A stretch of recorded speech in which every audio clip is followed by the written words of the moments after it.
Buen día, mi nombre es Genaro Guzmán y el día de hoy dentro de la unidad de aprendizaje de detección y canalización de estudiantes con necesidades educativas especiales les voy a presentar las nuevas formas de atender y tratar a la diversidad, dirigido por la docente Marta Rodríguez. Y bien, comencemos con este video.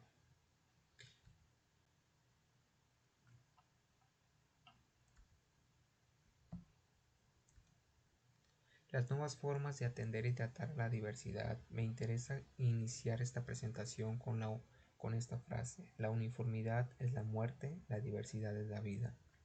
Cabe destacar que vivimos entre una sociedad heterogénea en la cual encontramos diferentes perspectivas, puntos de vista y por lo tanto también sociedad un tanto diferente, pero no como lo es. Vamos a hablar sobre educación inclusiva para poder entrar en de las habilidades para la intervención y canalización educativa. Pues bien, la educación inclusiva dice aquí que son los tipos de educación que deben de recibir las personas con discapacidad, con actitudes sobresalientes, con problemas, con población indígena y con grupo vulnerado. ¿Será esto la educación inclusiva? Yo y nuestro autor, en la cual estamos citando el día de hoy, nos dice que no, puesto que la educación inclusiva trata de señalar las necesidades para fomentar en las comunidades educativas en donde la diversidad sea valorada y apreciada como la condición prevaleciente. ¿Qué quiere decir esto? Que la educación inclusiva no habla solamente de meter a unos solos, sino de tratar de generar esta valoración en comunidad o en diversidad, todo en conjunto para poder seguir avanzando. Cabe destacar que para poder recalcar estos pasos podemos aprender a tratar los términos de diversidad, como lo es una educación inclusiva y como lo es también la educación especial. Pues bien, vamos a ver, la educación inclusiva principalmente crea políticas educativas transversales e intersectoriales que atienden a la diversidad social de acuerdo con sus necesidades, los propios intereses, las características de ella misma, sus estilos y ritmos de aprendizaje, dentro del ámbito o dentro de un sistema educativo que involucren. En el otro caso, la educación especial atiende a una población específica, que recae principalmente en los servicios de educación especial y en las profesiones que colaboran en estos, lo que quiere decir que la educación inclusiva engloba a toda la sociedad en general y la educación especial va únicamente para una población específica o grupos en particular. Entonces, la educación inclusiva, vamos a partir de esta idea.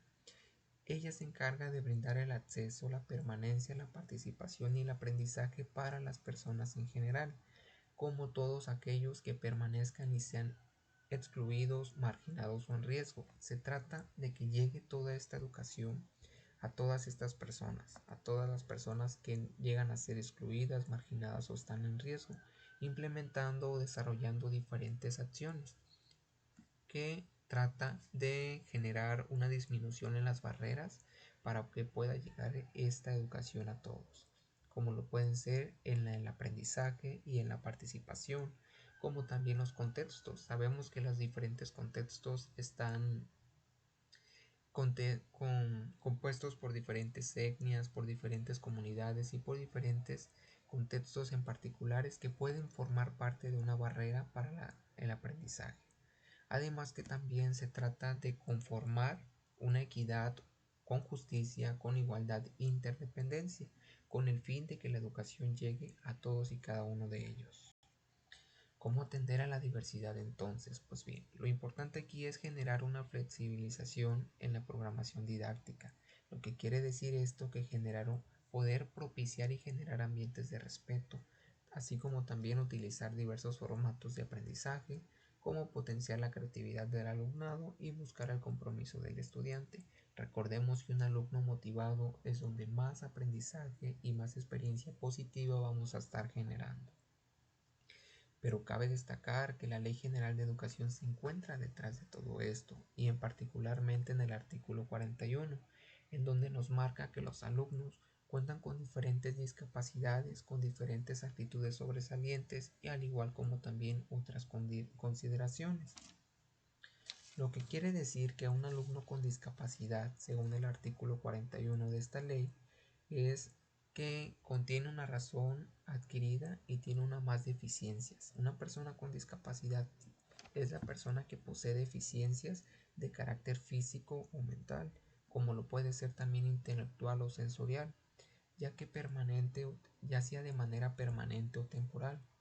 En este está compuesto por diferentes barreras, como ya lo mencionamos anteriormente, que lo que pueden ser el entorno social o el contexto en el que se desarrollan de manera plena.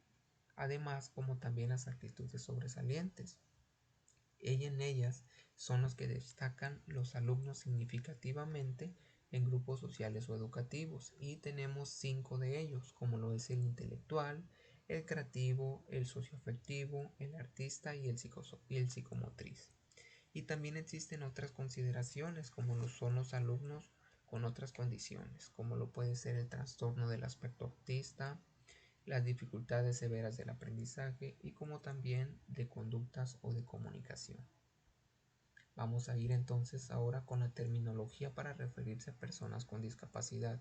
Es importante recalcar las cuestiones positivas y las negativas. Hoy en día, a una persona con discapacidad es aquella persona a la que anteriormente se le consideraba como personas con discapacidades diferentes o especiales. ¿Qué es esto? Lo negativo, como discapacitados, como inválidos, disminuidos, de personas especiales, etcétera, etcétera. Lo que es importante aquí es conocer esta terminología de cómo podemos denominar a las personas que cuentan con una discapacidad y poder utilizar la terminología adecuada. Otro es la persona con discapacidad motriz, como también lo es conocido como minusválido, incapaz, impedido, lisiado, inválido y entre otras cuestiones que disminuyen o discriminan al ser humano. También está la persona con discapacidad auditiva, la persona con hipoacusia y la persona sorda, que anteriormente, o como lo es conocido en algunos contextos, es el sordomudo, el hipoacústico y el sordito, que es todas las en diminutivos. Cabe destacar que también existe la persona con discapacidad visual, con persona con baja visión y y las personas ciegas, los cuales se conocían evidente como cieguito y no evidente o corto de vista, que es eso es una terminología errónea que como sociedad estamos utilizando. La persona con discapacidad intelectual o persona con síndrome de Down, Red, etc. Esto es aquella persona que cuenta con un retraso mental, mongol, retardado, que bien son términos que se estaban utilizando, pero lo importante es denominar a esta persona como una persona con discapacidad intelectual. Una persona con discapacidad social o mental es la que anteriormente como sociedad llamábamos loco, loquito, demente, insato, trastornado o esquizofrénico. Entonces, estos son terminología que hay que aprender a desarrollar. La lengua de señas mexicana, que si bien en una sociedad en general simplemente es conocida como lengua de señas o lengua de seña mexicana, lengua de señas, lengua con signos o lengua manual.